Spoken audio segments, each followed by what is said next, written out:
நாட்டு சக்கரை கொழுக்கட்டை பார்க்கலாமா? அப்படியே என்னோடய சேனல் லைக் அண்ட் சப்ஸ்கிரைப் பண்ணிடுங்க. இப்போ வீடியோக்குள்ளே போகலாம். இதுக்கு வந்து என்னென்ன தேவைன்னா, பச்சரிசி மாவு, கொழுக்கட்டை மாவில் பச்சரிசி மாவு எடுத்துக்கோங்க. அதை வந்து நான் கொஞ்சமாக என்ன மாவு அளவுக்கு தேவையான அளவு உப்பு போட்டுட்டு நல்லா கொதிக்கிற சுடு தண்ணி, அப்போனா தான் வந்து கொழுக்கட்டை நல்லா சாஃப்டாக இருக்கும். இதே கன்சிஸ்டன்சி தான் இடியாப்பத்துக்குமே. நீங்கள் வந்து எவ்வளோ தூரம் கொதிக்கிற தண்ணி ஊற்றி மாவு பிணைகிறீங்களோ அவ்வளோ தூரம் இடியாப்பமும் சரி கொழுக்கட்டையும் சரி அவ்வளோ சாஃப்டாக வரும். ஒரு ஸ்பூன் வச்சு கிண்டி எல்லா மாவும் ஒன்று சேர அளவு இருந்து கொஞ்சம் இலக்கமாகவே கிண்டிக்கங்க மாவை. கிண்டிட்டு மூடி வச்சுருங்க. அது கொஞ்சம் நேரம் வந்து அப்சர்வ் ஆகி கொஞ்சம் வந்து மாவு இன்னும் உப்பி வரும்.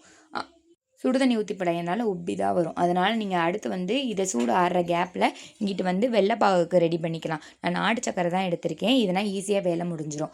இதுக்கு வந்து என்னென்னா, நாட்டு சக்கரையை ஒரு செம்பு அளவு, நான் வந்து கிட்டத்தட்ட வந்து ஒரு 2 செம்பு 1/2 லிட்டர் அளவுக்கு தண்ணி ஊற்றிருக்கேன்.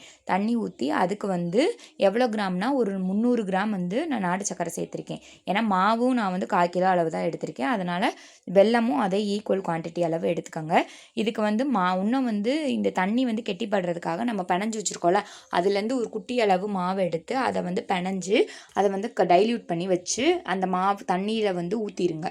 அந்த மாவு ஊற்றுனீங்கன்னா கொஞ்சம் தண்ணி கெட்டியாகும். அதோட 3 ஏலக்காவும் தட்டி அதோட ஆட் பண்ணிக்கிட்டு இந்த தண்ணி சூடு பண்ணுற கேப்பில் நம்ம வந்து கொழுக்கட்டை திரட்டி வச்சுக்கலாம். நான் ரவுண்ட் ஷேப்பில் ரெடி பண்ணி வச்சுருக்கேன். உங்களுக்கு எந்த ஷேப் வேணாலும் நீங்கள் ரெடி பண்ணி வச்சுக்கலாம். ஒவ்வொரு பேர் வந்து நீளமான ஷேப்பில் இது பண்ணுவாங்க, ஒவ்வொரு பேர் உருட்டி போடுவாங்க. நான் வந்து உருட்டி தான் போட்டிருக்கேன்.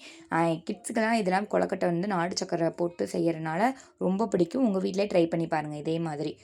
இதில் வந்து என்னென்னா, அடியில் தட்டில் ஒட்டாமல் இருக்கிறதுக்காக தான் நான் தட்டில் எண்ணெய் ஊற்றி அதை வச்சுருக்கேன். ஏன்னா டக்குன்னு எடுக்கிறதுக்கு ஈஸியாக வரும். இல்லைன்னா தட்டில் ஒட்டி ஷேஃபும் மாறி போயிடும்.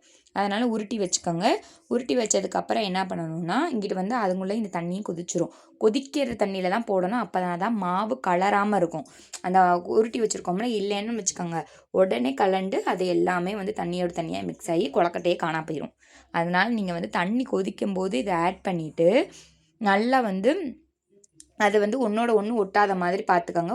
உடனே கிண்டக்கூடாது. 15 மினிட்ஸில் வந்துடும். ட்ரை பண்ணி பார்த்துட்டு எப்படி இருக்குன்னு கமெண்ட் பண்ணுங்கள்.